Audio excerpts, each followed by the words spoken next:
extremely sorry for my actions last night. I feel so much guilt and, regret today.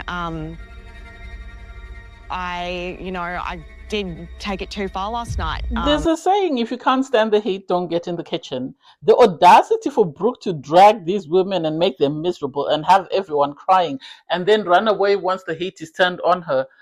Well, I'm not buying it. I really am not buying it. She came in thinking she was going to be it, and sadly her marriage didn't pan out the way she expected it to be. And when it didn't pan out, instead of complaining to the experts, she decided to attack those whose marriages were doing well and those who were in either an interracial couple or who were seen to be other. And I'm going to stick on it. Walks like a duck, looks like a duck, quacks like a duck, must be a duck. She needs to work on her inner self. It's not always about external beauty. And then Gia, I don't get why she thinks, pushing this thing up a hill will make it any better. The audacity to tell her husband that I can get any man she wants. Love. Okay, I'm not going to be mean. I promise not to be mean on my channel. Anyway, hey there. Thanks for stopping by. It's your girl Valerie. Welcome back to my channel. If you're new here, don't forget to subscribe. Click the like button. Turn on the notification bell for when I upload new videos. And definitely leave a comment. In this episode, I'll be reviewing Married at First Sight Australia, Season 13, Episode 13. Anyway, so it's the morning after, the dinner party, and everybody's in their feelings. They really are, because people are upset about the way they were treated or the way they were spoken to. Others are upset because they've had to sit there and witness this appalling behavior, and they really don't know how to justify or to explain it. You have poor Alissia. Alissia is broken. She really is broken. She was crying to her husband and she's saying, I don't think I'll be going because at the end of the day, I can't continue to sit through this. I can't put up with this.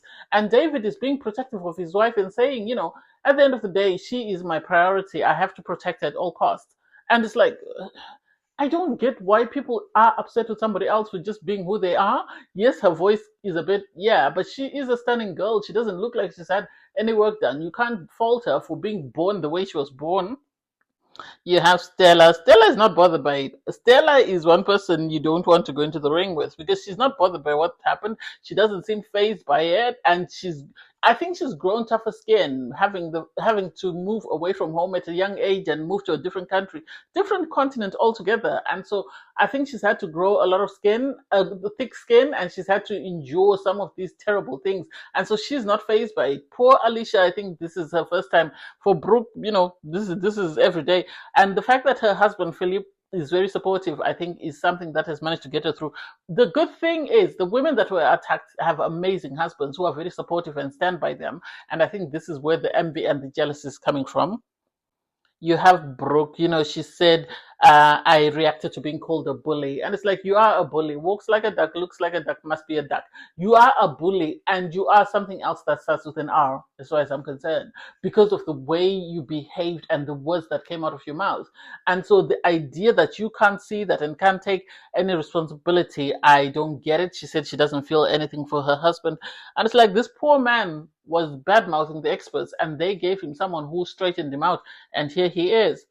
You have Gia sort of complaining that I don't get why Beck is saying I ruined her relationship. After all, Brooke is the one who said it. I didn't say it. It wasn't my fault. It's not my fault that she's in a fake relationship. Danny lied. You need to own up. And it's like, love, focus on your marriage, please, and do some inner work. Focus on your marriage here. Do some inner work. Be a better person. Be better. Do better. Know better. You're raising a child. You want them to be a more productive member of society. And if you, the mom, are on TV, children are terrible. They are going to tease your child because of the behavior and the attitude you're showing on TV. Maybe stop and reflect on that. Anyway, I don't know her, so I will stop being personal. You have Beck and Danny. Beck is broken. She is broken. She's saying that, the girl set out to destroy her relationship. And it's like, what did you expect? The moment they ganged up with you, saying, let's go after Alissia and Stella, you should have realized that they were going to eat their own cubs once they'd finished devouring the enemy. So the idea that you're surprised that this is what they did, I do not get it. She said they lied about my relationship with Brooke and Gia broke my relationship. relationship. It's like you betrayed yourself, you damaged yourself, you came a calling like lightning very quickly. It didn't wait for the next day to a speedy delivery. Even Amazon doesn't deliver that fast. So it's your fault that you put yourself in this situation. Had you stayed away from these girls, they would never have treated you or said the things that they said. So you can't cry. She's devastated. She's crying. And it's like, well, what do we do? Danny on his part was saying, she betrayed me. Why didn't she believe me? I wanted Bonnie and Clyde. And it's like, buddy, if you want Bonnie and Clyde, then do Clyde behavior or show up as Clyde and then I'll be your Bonnie. Sit down. You have David and Alissia. He was giving her a pep talk because she said, she felt disgusted. It felt like high school. She doesn't understand why these girls decided to be this mean to her. And so her husband had to sort of give her a pep talk and tell her that I'll be here with you no matter what happens. And it was really sweet. Everybody else was in a bright space waiting for the commitment ceremony. You have Grayson was buttered up by a kiss from Julia, and now he's decided to stay. She knew he was going to write leave, and so she decided to give him a kiss on the day of the commitment ceremony. Make it make sense. So the couples get up, they go to the commitment ceremony, they meet up with the experts. First up is Alissia and David. Alissia is still broken. She really is broken. And she said, it was disgusting. It was like high school. They were displaying mean girl tendencies. It was very disrespectful. It was toxic. And you had this apology. And it's like, make it make sense. Why are you apologizing? I was cruel. This was from Becca. I'm embarrassed. I was immature. And it's like, girl, take several seats. If you wanted to apologize, you didn't need to wait for the commitment ceremony. You should have knocked on her door, apologized. I waited to see if your apology was accepted or not for you to do lip service and come and do it on camera just because it's a negative look. I shouldn't have shouted. There was no need for you to shout. There really was no need for you to shout. It was appalling. So I love that, David was there holding his wife down and saying this is unacceptable for them to attack her like this. And it's like, these girls are very immature. They really are very immature, jealous, and high schoolish. I think they are threatened by the idea that they've done so much work on the exterior and yet people are loving someone without any work done, and they can't sort of understand that. And it's like, maybe instead of wasting money on the exterior, you should have worked on the interior first, and then once that was sorted, then come out to the exterior. But anyway, we move. So they are both asked, leave or stay. It was a given they were going to stay. It was a given they was going to stay. And sadly, their joy was sort of rubbing against people like Gia and Brooke, because I think envy was the thing that was driving Gia and Brooke, and still they're envious because regardless of them embarrassing these women in front of everyone, their husbands are still there supporting them and holding their hands, which I love. Next up, we had Mel and Luke. Mel, everyone says she looks different. She does look different. She says she's a changed person. I think she's now back on her, as a HCP, I shouldn't say it. Maybe she's back on her meds. I'm going to say that. Maybe she's back on her regime, whatever it is, because either that or someone has changed their batteries. Because the night and day of it, the personality transplant doesn't make sense. For me, especially, she says, she feels positive. She feels like a different person. She feels lighter. She's managed to change her attitude and her outlook, and this is why they're doing very well. She explains the blue and pink theory, not going to, think about that. The experts asked them, are you going to move back in? Or is, your husband, Luke, going to move back in? Luke was nervous. She said she's nervous because if he moves in and things don't work out, then what happens? She's enjoying the hotel. They live in quarters. So this is why she's decided to be a changed person. I worry about her, especially given the fact that she displayed those tendencies whereby they were stalking her ex-guy. So it gives me, I think Luke needs to stay in a different apartment, or else if he comes back, he needs to sleep with one eye open. Because if she suddenly switches back, or if the batteries run out in her personality, then we're in trouble. He will be in trouble. We'll be seeing him on the first 48. Anyway, I digress. So they're both asked to stay or leave. They both choose to stay. Surprised, no, because otherwise the show will have no couples left at this point. Next up was Becca and Steve. That was really sad. As the oldest couple in the experiment, it doesn't make sense. She complains that she felt unheard. She felt she was spoken to. Steve, on his part, said it was a personality clash. He was called out. He said, what do you mean by personality clash? He said there were communication issues. This man met this woman. Whatever she did gave him the ick, and he turned off.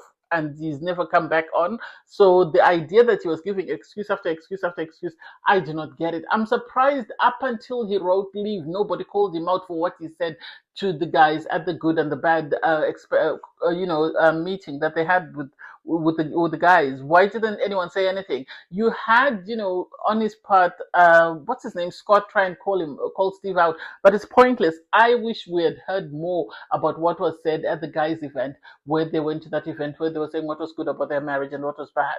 That I would have loved to hear, and I would have wanted to hear Stephen sort of explain himself. The fact that Rebecca was crying, I feel sorry for someone crying, but I think she's not as innocent as we're being made out. I think whatever she said or whatever she did is the reason why this man has decided to use it as an excuse to say, I don't want anything. They both chose to leave. I'm happy they left. We couldn't have any more of this. I'm happy they left.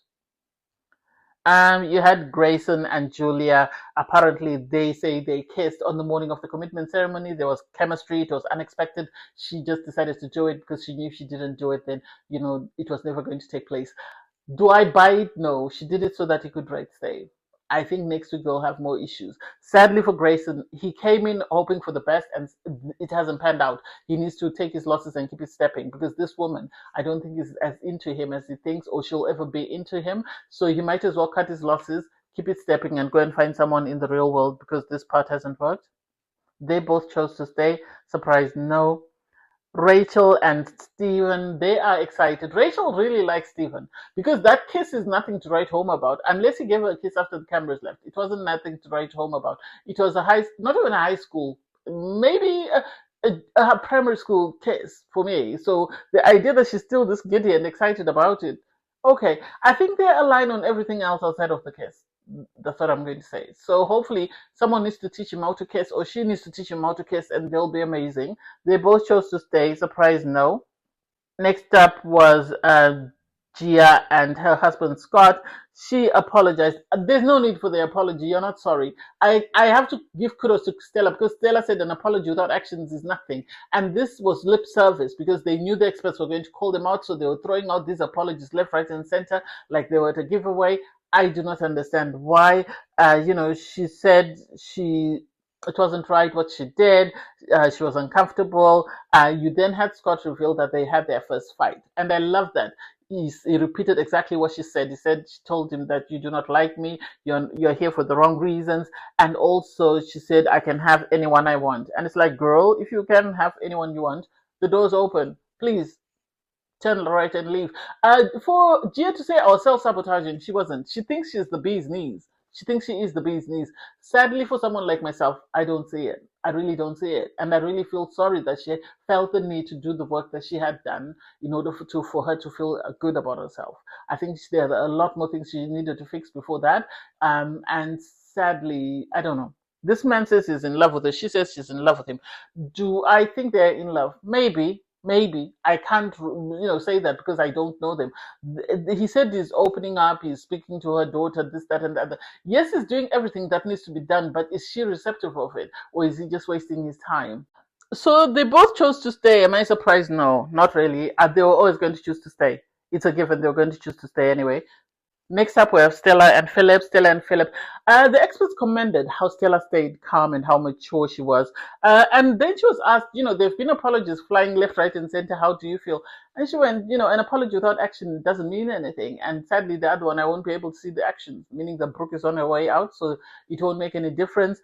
She did say she was falling in love with her husband. Her husband said he is on the road to falling in love with her as well. He loves the fact that she was very vulnerable. And this actually brought them closer. I think the envy was the ruling point. I think there are people that came into this experiment hoping to be the it couple like last season, and sadly it didn't work out, and this is why they decided to attack Stella and Alissia. I love that Stella and Alissia have amazing husbands that have stood 10 toes behind them.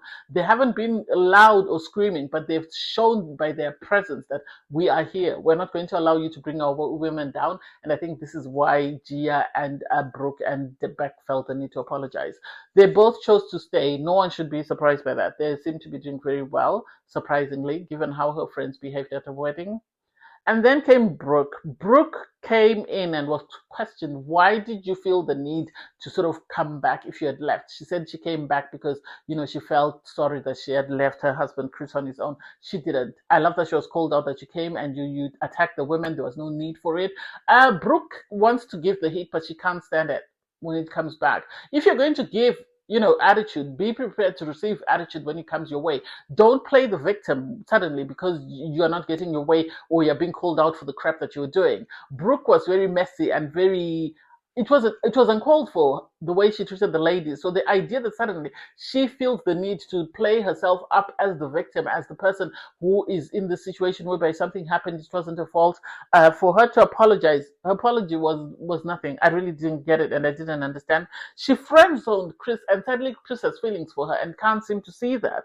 And so I don't understand. For her to excuse her behavior and say, I got carried away, even her friend Gia was throwing her under the bus. Gia is no one's friend and everyone's enemy. I don't understand why people can't see that Gia will go wherever the wind takes her. She's not bold enough to be the leader, but she will always follow the pack. Wherever the pack is going, that's where she's going. And so for Brooke to suddenly be called out by Mel and told that I've never seen this sort of attitude whereby someone attacks other women. And I love that John said to her, you had an issue with your husband attacking people, but yet you did exactly the same. Oh, I'm just going to go to the toilet. She went to the toilet and never came back. And I'm happy that they showed that she never came back. Apparently, she's now pregnant. Congratulations to her, but her apology won't mean anything because of the way she behaved. To someone like me who sees through crap, I didn't like it. I didn't like that she attacked the people that are seen as other instead of everybody else. If she had been equal opportunity attacking everyone, then I wouldn't have a problem with her. But because of the people she attacked, I have an issue with her. Anyway, thanks guys for watching. Please don't forget to like, share, comment, and subscribe. Click on the link in my video to watch my review from episode 12. Bye everyone.